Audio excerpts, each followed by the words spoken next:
We have briefly looked at some of the problems involved in running a biggish city, like, say, Melbourne, keeping the road and rail systems running, policing, providing food and housing, and so on. In another lecture, I'm going to deal with what we must now call the megalopolis, cities with populations of 10 million or more. However, first I want to go back in history to when the population of cities could be numbered in the thousands rather than the millions. One of the earliest theorists of the city was, of course, Plato, who created an ideal city in his text, The Republic. The population of this city would be around 25 to 30,000 at most. Oddly enough, the same figures were chosen by Leonardo da Vinci for his ideal cities. Now, of these 25 to 30,000 inhabitants, only about 5,000 would be citizens. A reason for this might be that it is the largest number that could be addressed publicly at one time and by one person, and makes a voting system much easier to manage. Also, perhaps the numbers are kept deliberately low because a large population would be harder to control, or because, in practical terms, fewer inhabitants are easier to feed from local supplies without having to depend on outside sources.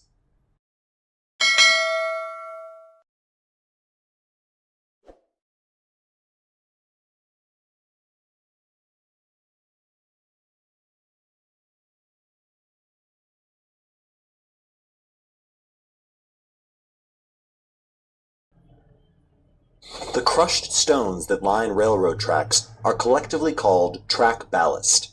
More specifically, the track ballast constitutes the track bed upon which sleepers or railroad ties are laid. As you may have seen, these stones are packed below, between, and around the railroad ties. The thickness of the track ballast usually ranges between 25 and 30 centimeters and varies depending on certain conditions pertaining to the geographical location of the railway track. Track ballast usually consists of crushed rocks or stone, but in some cases, less suitable alternatives like burnt clay are also used. However, it's important to understand that you can't just throw a bunch of rocks on a railroad and be done with it. As mentioned, the stones in the track ballast have a characteristic shape, size, and texture. Their surface is not smooth and their edges are jagged, and for good reason. These rocks interlock with each other and therefore stay in place. If you replace them with circular or smooth rocks, they would slide over each other and compromise the strength of the track ballast. As you might imagine, this can have catastrophic results. Railway tracks are made of steel and other metallic parts that are prone to corrosion and rusting, as they are constantly exposed to the forces of nature, including extreme heat from the sun, rain, vegetation, and general wear and tear. The primary reason behind the existence of track ballast is to protect the railway track.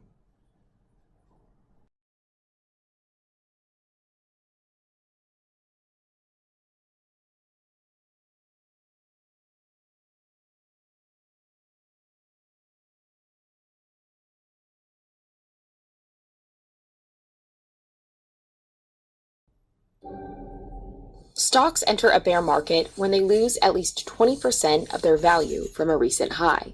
Let's look back at the 2020 chart. You can see when the market started to fall in February. It entered a bear market here, just under a month later.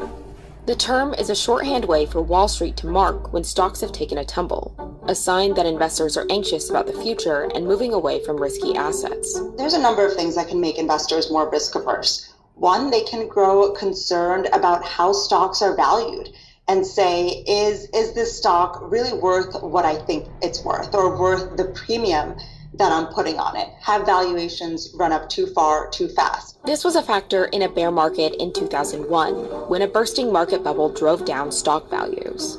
I believe I was asked about the markets today. I'm I'm sorry people are losing value in their portfolios. Another really important factor is the economy. Often bear markets have been affiliated with economic recession. So that's one thing that can really put investors on edge. Recessions have accompanied 9 of the last 17 bear markets. And while one doesn't necessarily cause the other, problems in the economy can be a major factor in bringing stocks down. High inflation contributed to one of the longest bear markets in history in the 1970s.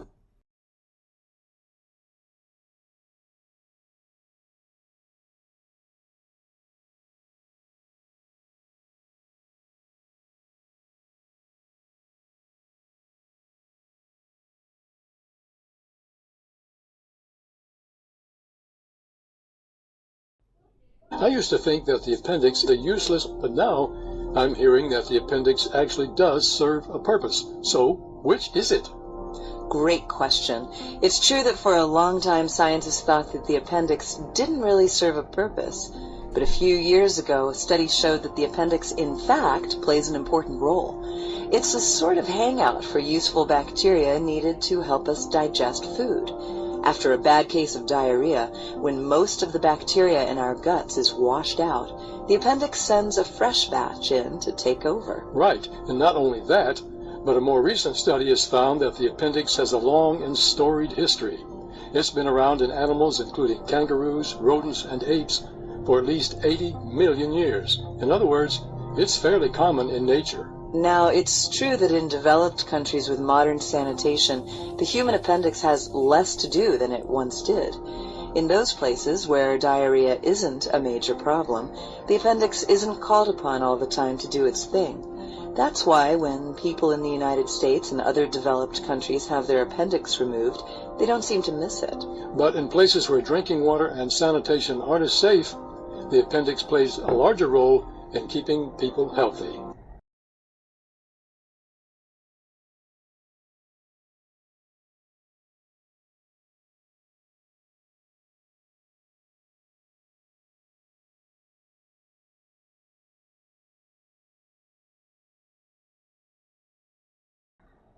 Ever wonder how a money changer machine knows if you've given it a $1, a $5, or a $10 bill? When a bill is inserted into a money changer machine, it disrupts a light beam from within the machine. This action triggers the motor to pull the bill into the money changer. The machine then begins a process by which it first makes sure the bill is actually currency and then determines the denomination of the bill. With a computer chip and measuring devices, the money changer checks the length, width, and thickness of the bill. If the bill is not the exact length and thickness it should be, the changer will reject it and refuse to give you any change.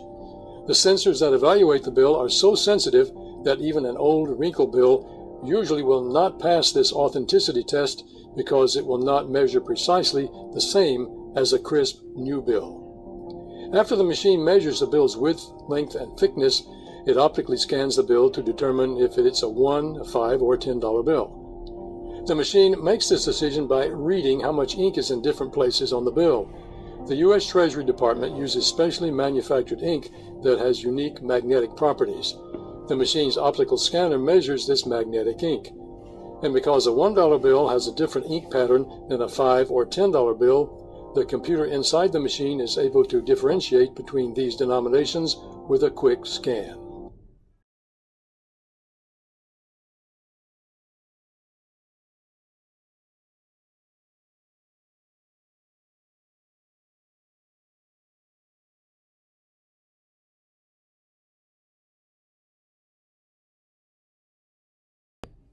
They're a homeowner's nemesis and a young kid's delight.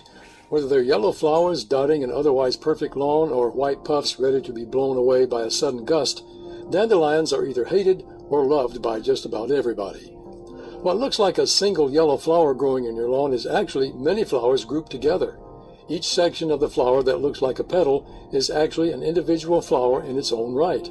A dandelion is an aggregate of many small flowers, and each individual flower has its own stamens and pistil, and therefore can reproduce without fertilization. After a dandelion has bloomed, each of the individual flowers within a single dandelion forms a seed. The seed is attached to fluffy white threads, which allow the seed to fly to a place where, if it meets favorable conditions, it can germinate to create another dandelion. Even if you hate this common weed, you've got to respect its tenacious spirit. Dandelions are native to 6 continents and are found throughout the world except in the tropics. Their impressive roots, which can be up to a foot long, allow them to thrive in inhospitable environments like big cities where most flowers and weeds can't survive. Cut off a dandelion at the surface and the root will grow another plant.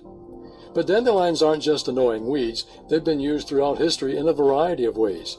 Dandelion leaves have been eaten as salad greens and dried to make dandelion tea, and dandelion flowers have been used to make wine and schnapps. In addition, the milky juice of one kind of dandelion has been used to make a natural rubber.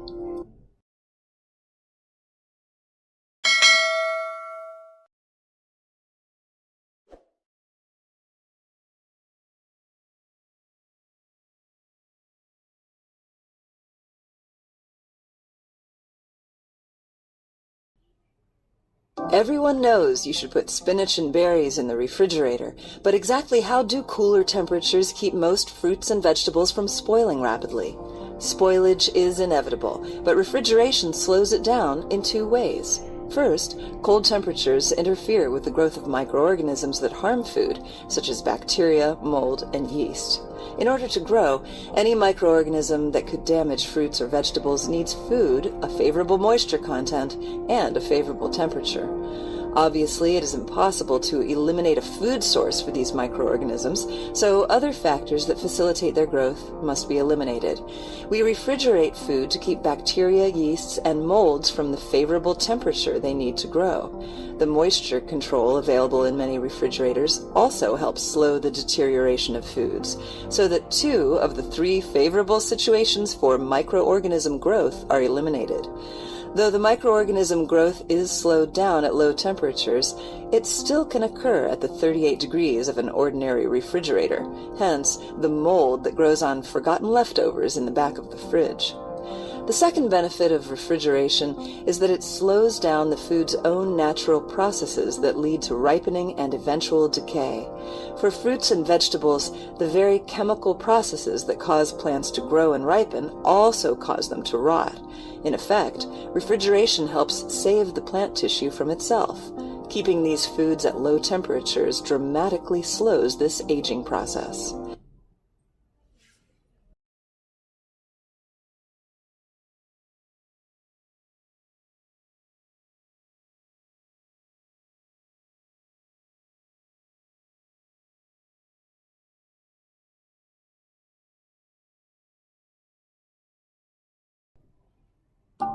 Flow is an optimized state of consciousness where we feel our best and we perform our best. The research says there are 3 tools you can reach for. Gratitude has really precise impacts on the brain and anxiety. I like to write down 10 things that I'm grateful for, and I write down each one 3 times. Gratitude is literally you're just pointing out to the brain things that have already happened that are good. And it tilts this ratio, so we're taking in a lot less negative stuff. This, by the way, lets more novel stuff come through. Gratitude can work as a flow trigger that way. The second one is mindfulness. 11 minutes a day of mindfulness practice, follow your breath, focus meditation basically, is enough to really calm down your nervous system and make you less emotional reactive. Your third option is exercise. 20 to 40 minutes worth of exercise is enough. And if you're exercising for mental hygiene, right, for cognition, and I want to get into flow, you want to exercise until basically the voice in your head gets really quiet and your lungs open up. Both things happen because there's a global release of nitric oxide. It's a gaseous signaling molecule. It's sort of everywhere in the body. One of the things it does is it flushes stress hormones out of your system, and it'll reset the nervous system sort of back to baseline, back to zero.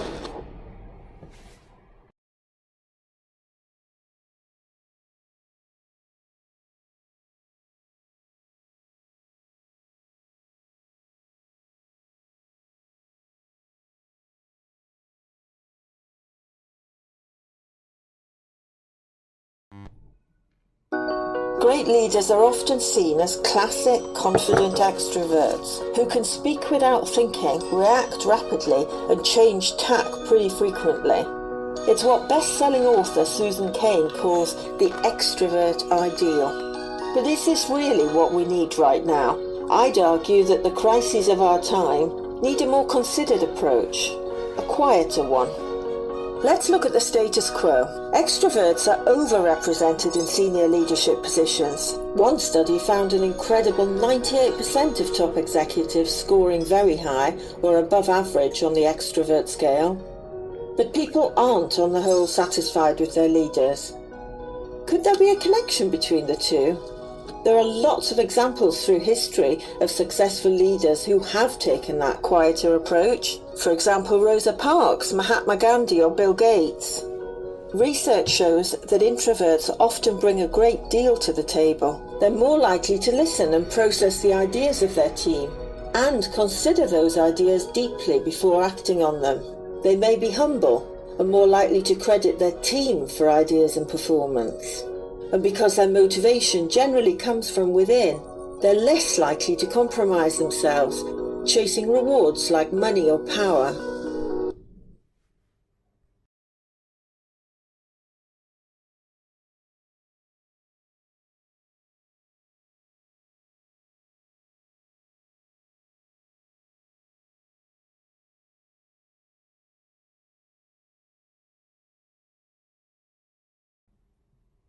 But in trying times like these, here's what you can do to feel more productive.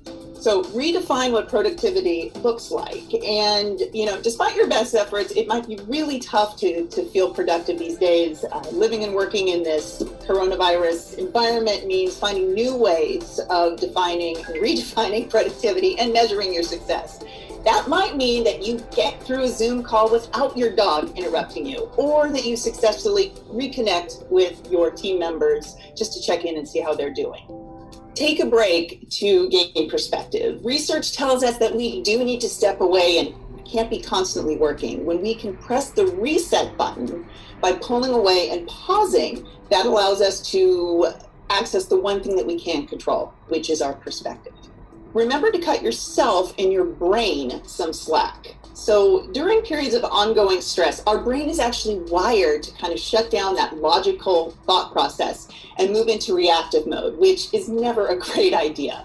So just be kind to yourself, and remember, it's your neurobiology. Be kind to yourself and give yourself a break.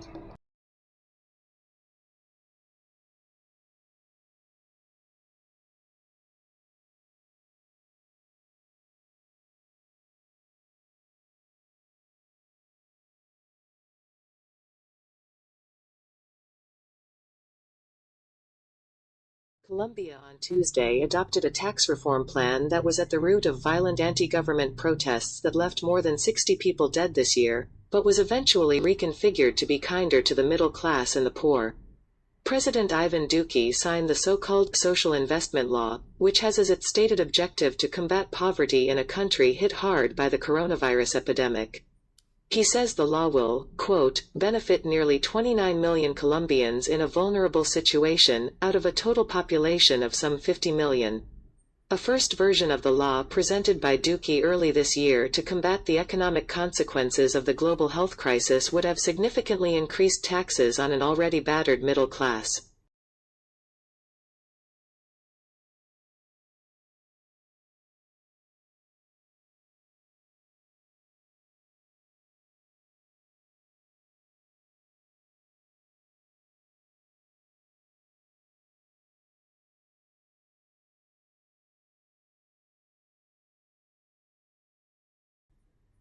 Colombian military and police have confirmed that they have captured Dairo Antonio Usuga, known as Antonio, Colombia's most sought-after drug trafficker and leader of the Clan del Golfo.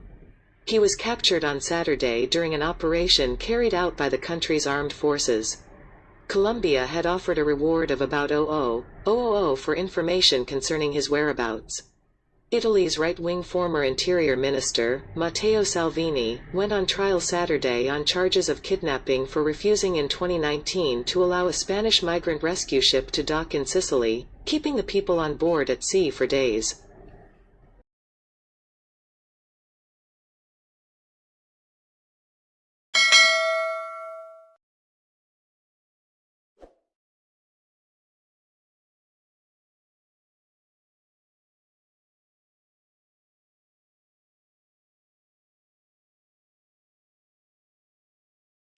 UNICEF is warning that schools in Haiti are increasingly at the mercy of gangs, with children becoming targets of robbery or ransom. The agency said Tuesday at least 7 schools in the capital of Port-au-Prince have been forced to pay unidentified gangs in exchange for security in the past 2 months, and that additional institutions have also been threatened. The warning comes days after authorities said gang members killed a university professor they had recently abducted. In addition, U.S. and Haitian authorities are still trying to secure the release of 17 missionaries from a U.S. religious organization who were kidnapped on October 16 near the capital.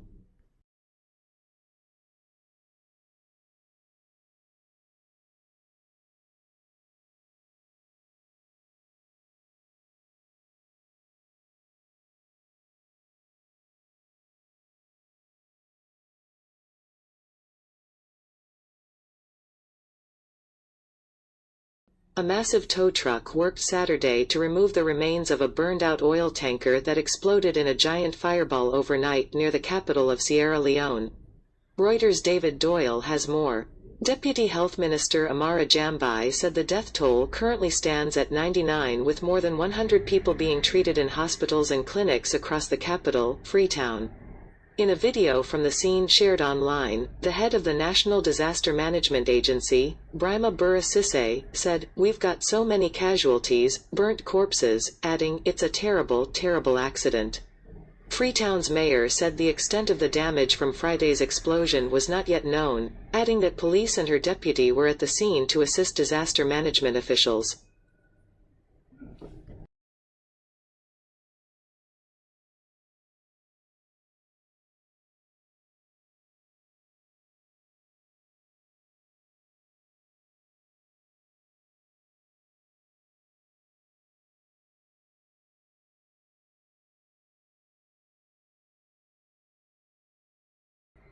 At least 5 people were killed and several others wounded when Sudanese security forces opened fire on demonstrators in Khartoum and elsewhere in the country Saturday.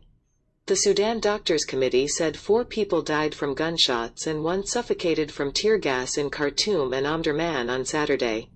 Several other protesters were wounded, including from gunshots.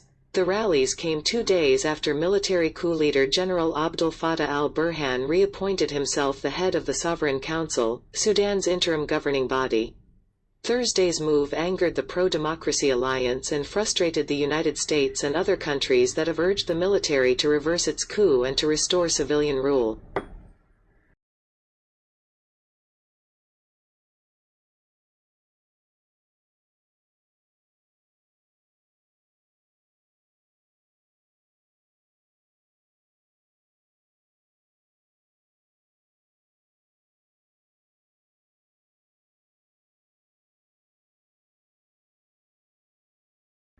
Life in the UK 2012 provides a unique overview of well-being in the UK today.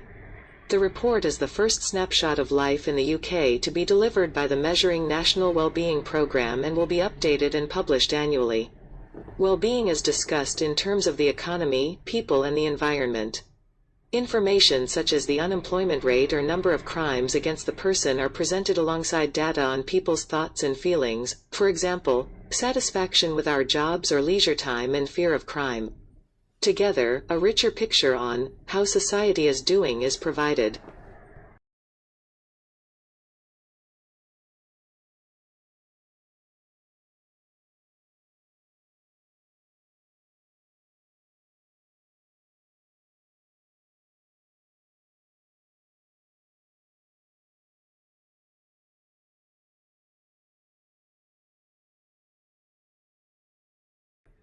President Trump has warned Turkey's President Erdogan that foreign interference is complicating the situation in Libya.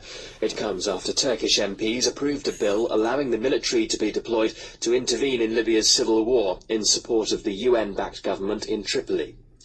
The United States is to ban a number of popular e-cigarette flavors to curb the rising use of vaping products among teenagers. However, menthol and tobacco flavors will be allowed to remain on the market, and large refillable vaping devices are completely exempt from the ban.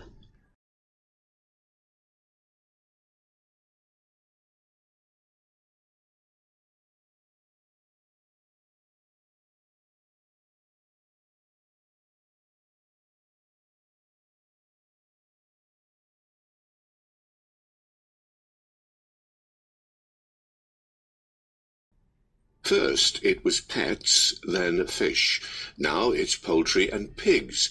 The list of animals allowed to feed on insects is growing. A new EU law authorizing the use of insect protein in poultry and pig feed came into force earlier this month, a significant milestone for an industry keen to worm its way into the animal feed business. Since a ban on processed animal protein was imposed in 2001 in the wake of the mad cow crisis, soy and fish meal have become the bedrock of animal feed in Europe.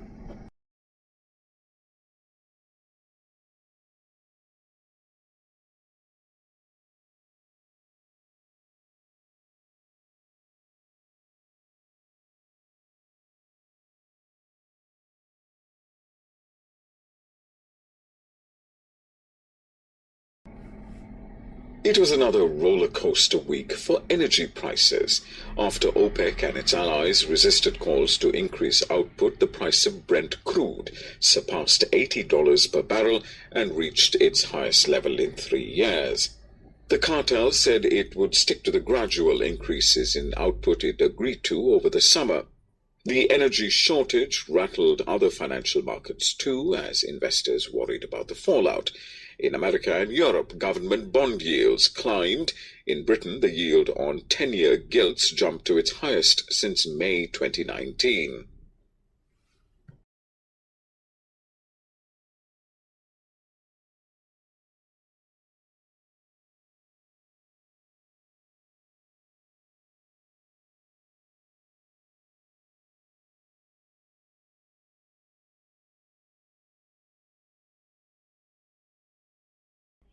A hormone called relaxin helps loosen up pregnant women's hips. Without it, the pain of delivery would be unbearable. Its job done, however, relaxin lingers in female bodies for up to a year, when softer ligaments make new mothers more prone to injury, as Jessica Ennis-Hill, an Olympic champion heptathlete, discovered in training after giving birth in 2014. 5 years later, Dame Jessica started Genis, a fitness app to help other women perform safe postnatal workouts. It now lets users optimize workouts for the different phases of their menstrual cycles and has just concluded a successful funding round.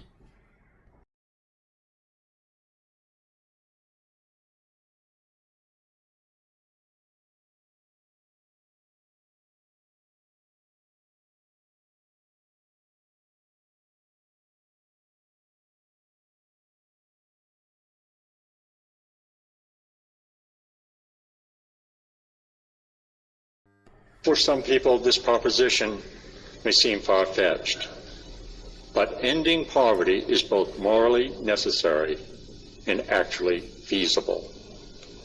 All of us must play a role in making it happen. All human beings want and have a right to live in dignity, to determine our own destinies, and to be respected by other people. Despite the universality of these rights, our capacities to fulfill them vary enormously. And no dividing line is more profound in influencing the quality of our lives than the gulf between poverty and prosperity.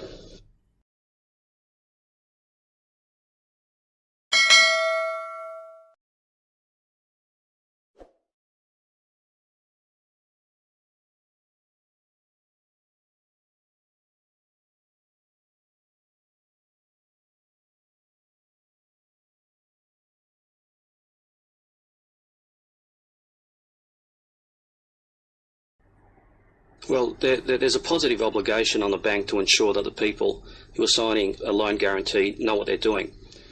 Loan guarantees are kind of unique in that someone is giving security or a guarantee and placing themselves at risk for someone else, and they receive nothing material in return.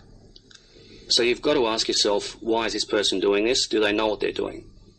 They're risking a lot and not really getting anything back for it.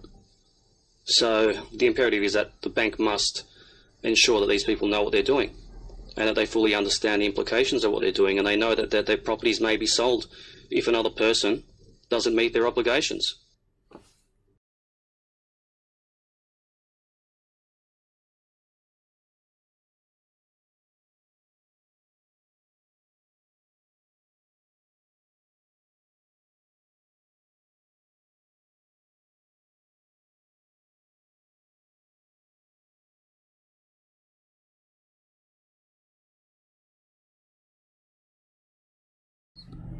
Oh, it's very spooky. First of all, probability by itself is spooky. Let me show you how probability enters the system. You walk past a store window, and you see an image of yourself in the store window. You're straight and apart. You're not so bad, you know, for a man of my age. The guy in the store window who's fooling around with mannequins, he sees you, and you see yourself. What does that mean? A stream of photons from sunlight leaves your face, heads for the store window. Let's consider one of them. It has a choice. It can go right through so that the guy behind the window can see you, or it could be reflected from the store window. Some fraction of them are reflected, some of them go through. What determines that? What determines the future of that photon? And countless such examples teach us that it's random, that it's a throw of the dice. And that's where Einstein made his famous statement, God plays dice with the universe. At every instant of that single object, that quantum object, we have probability. We do not have certainty.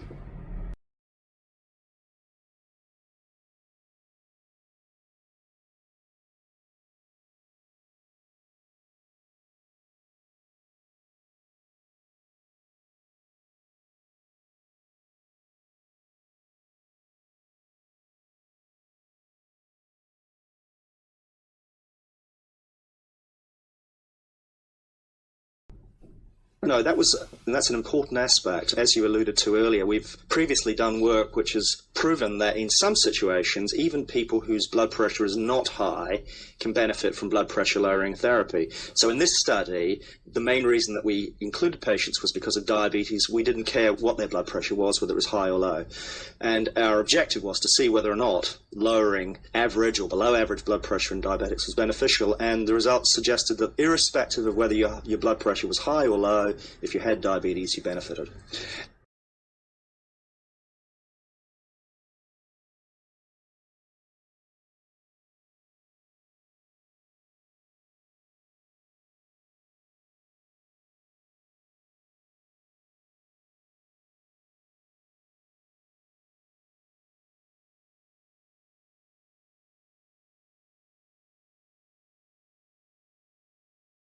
What's an article? I was asking myself this very question in the post office yesterday, standing in line waiting to sign for, as it so happens, an article. A postal article, not the postal article. Now before we get ahead of ourselves, an article in English is a word that precedes a noun and simply indicates specificity. This sounds quite complicated, and to be honest, it's quite complicated to say without spraying everyone within 15 feet, but the concept's quite simple. The definite article in English is the word, the, and indicates a specific thing or type. For example, the train is an hour late. By contrast, the indefinite article in English is any of the words, a, an, or, some, and the indefinite article indicates a non-specific thing. For example, would you please pass me an apple? We always precede a word with a if it doesn't start with a vowel sound. For example, take a hike. I'm spending a weekend at Bernie's, or there's a knight in shining armor. Similarly, we precede words with the indefinite article, an, if they do start with a vowel sound, for example, an ostrich, an enormous mess, or an occupational health and safety policy.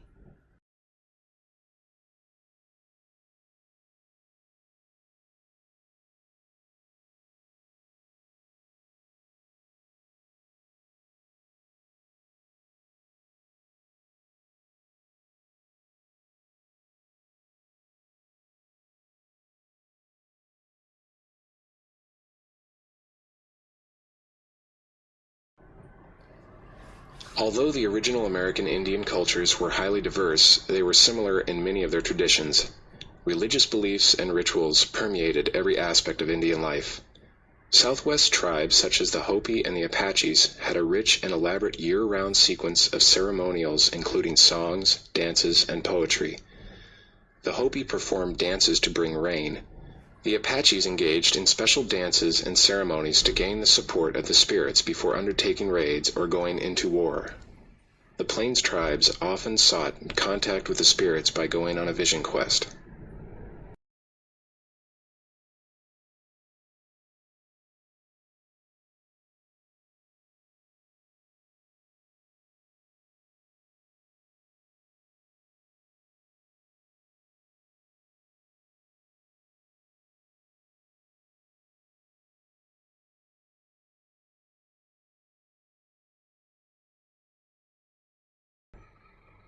Archery, the practice or art of shooting with a bow and arrow, has played an important part in English history, being the main weapon of the foot soldier and instrumental in winning many battles in wars with the French, with whom we seem to be constantly at war during the Middle Ages. The English favoured the long bow over the short bow and the crossbow, the latter being the main firearm of militaries on the European continent. The crossbow fired a metal bolt released by a trigger, rather like a gun, and had the longest range of any of the bows. But the main advantage of the longbow was its accuracy. The importance placed on archery is illustrated by the fact that medieval kings in England encouraged the practice, and one of them, Edward III, went so far as to ban all sports on Sundays and holidays except archery. Because there were no standing armies in those days, and in the event of war rulers had to call on the populace, everything was done to make sure there were large numbers of competent, if not expert, archers to recruit.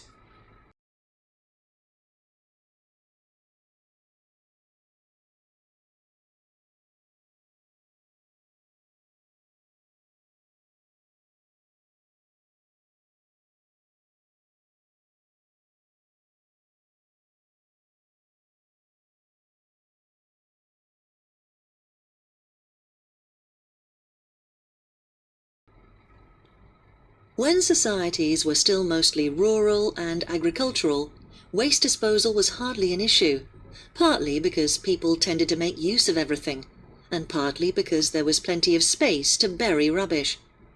It was when societies became predominantly urban and industrial that problems arose, mainly to do with health.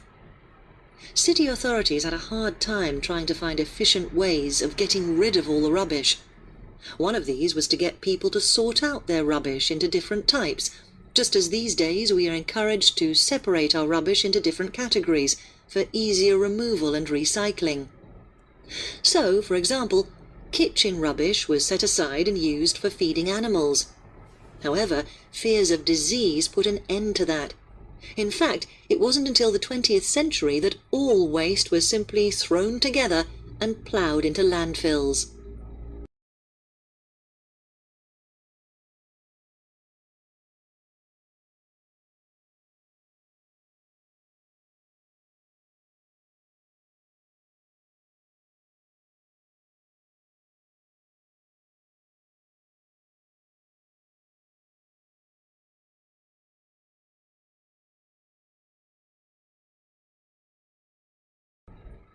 Leisure travel was, in a sense, a British invention.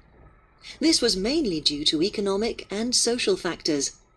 Britain was the first country to become fully industrialized, and industrial society offered growing numbers of people time for leisure.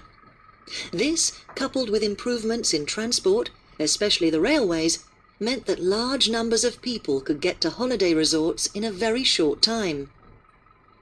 Modern mass tourism, of a sort we can easily recognize today, began in 1841, when Thomas Cook organized the first package tour, in which everything was included in the cost: travel, hotel, and entertainment. To cater for the large numbers of new holidaymakers, holiday camps were established, both on the coast and in the countryside, and they became immensely popular. Their popularity declined, however, with the rise of cheap overseas tours, which gave many people their first opportunity to travel abroad.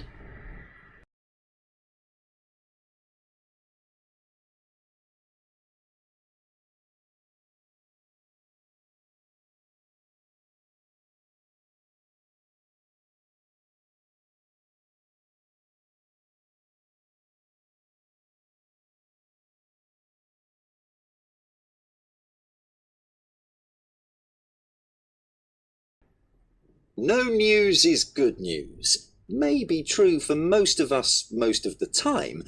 After all, we don't look forward to unpleasant things happening to us. But bad news is good news is true for those who work in the news media, and I suspect for the rest of us at least some of the time. It is tied up with stories and our seemingly insatiable need for stories. Have you ever been gripped by a story where nothing goes wrong for the characters? There's an incident in a Kingsley Amis novel that nicely illustrates this. The main character, Jake, comes home to find his wife chatting to a friend about a hairdresser both women know, who has moved with his family to somewhere in Africa. Jake listens in, expecting tales of cannibalism and such like. But no, the friend has just received a letter saying they love the place and are settling in nicely. Jake leaves the room in disgust. We demand to be entertained, and while we don't object to a happy ending, the characters have to have experienced loss, pain and hardship in one form or another along the way to have deserved it.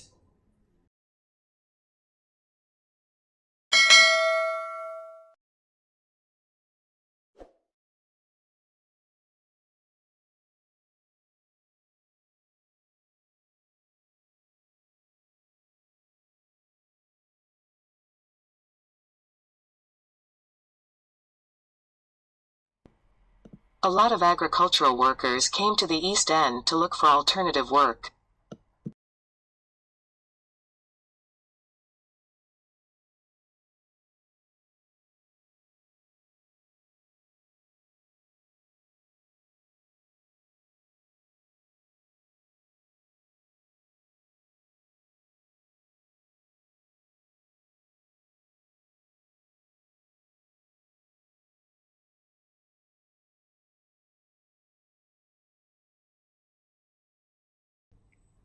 If you need any assistance, please get help from the general office.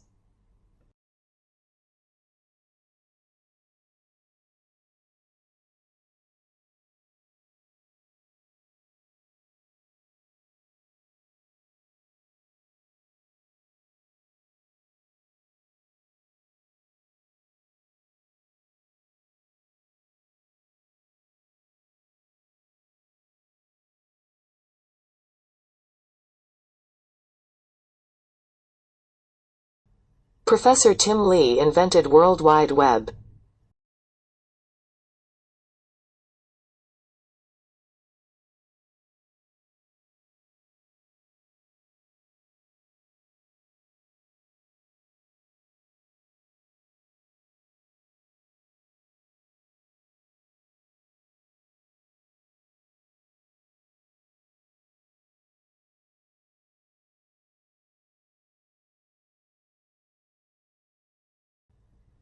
All students and staff have the access to printers and scanners.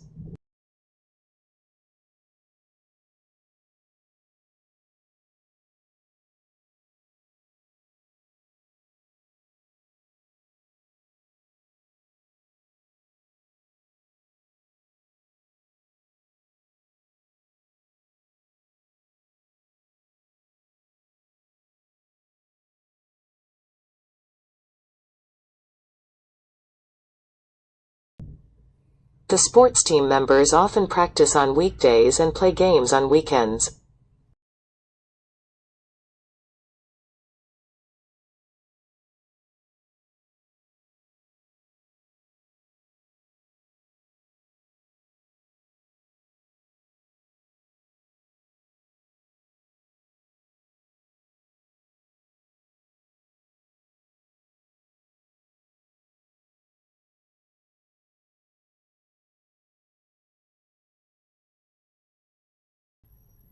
She is an expert in the 18th century French literature.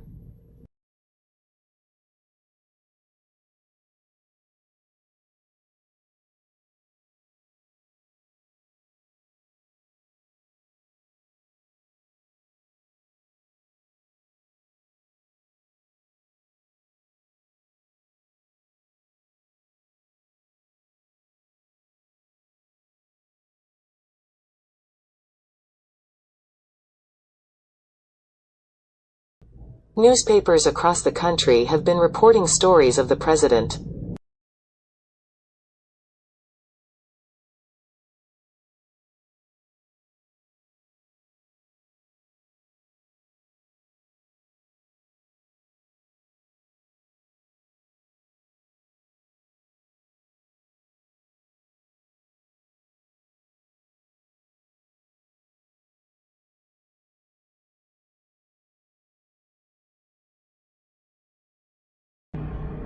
students must clean their hands before attending the engineering workshop.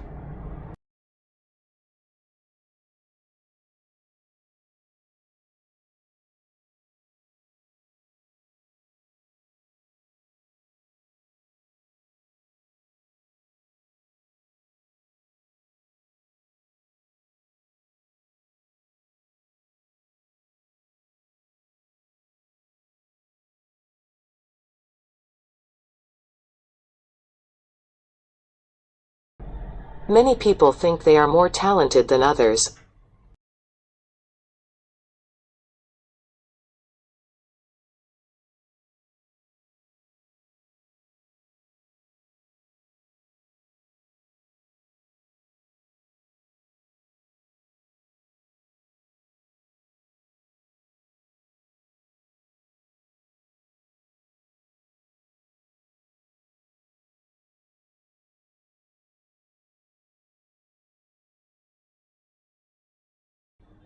You should be careful when searching internet sources.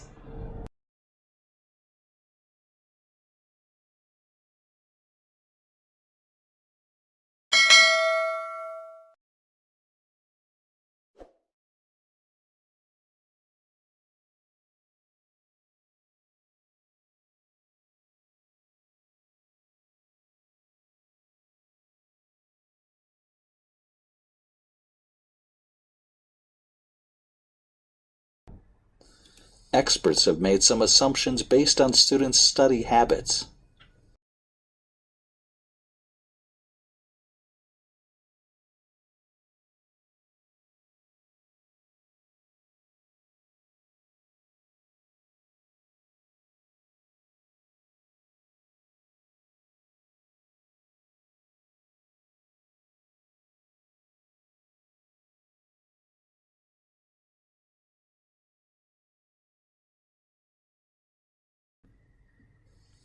Apple is expected to announce several new products this fall.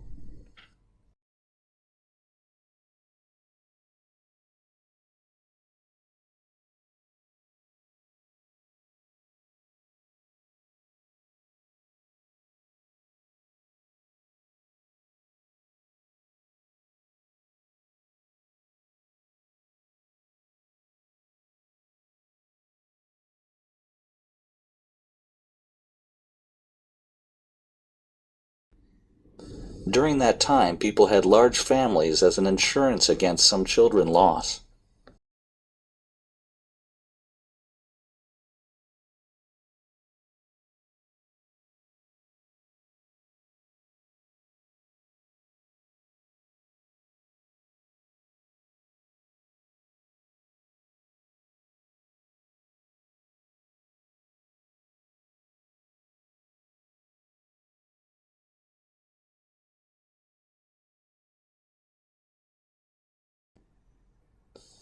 Remember to bring calculators to class next week.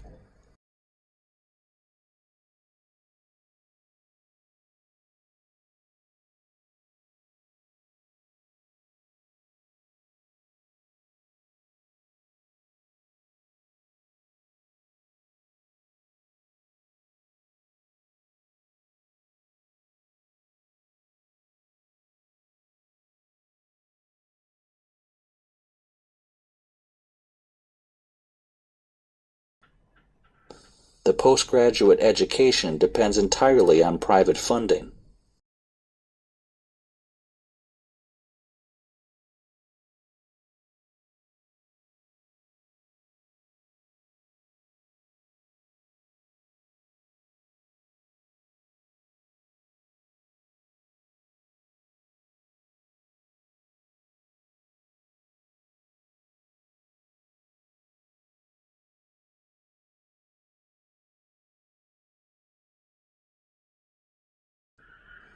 You need to be able to concentrate when working or studying.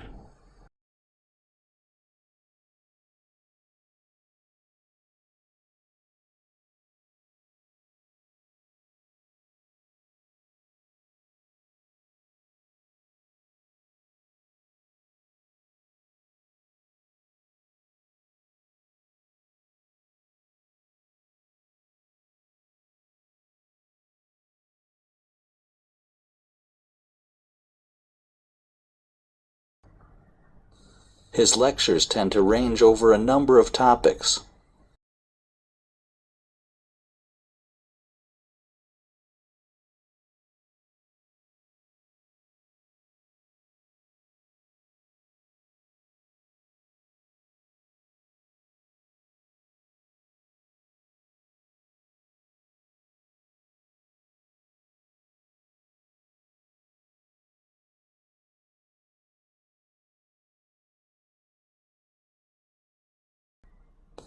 They have come up with a new method of solving the problem.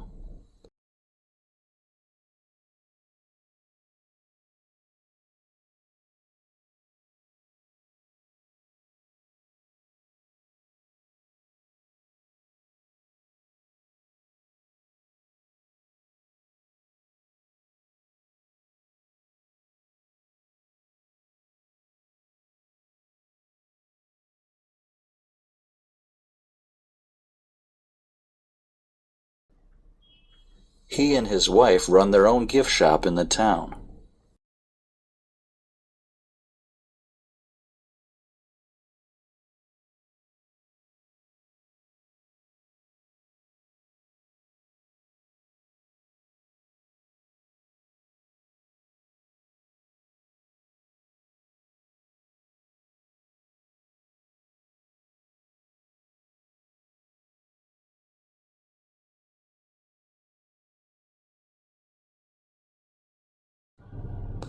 Several major companies and organizations are supporting this project.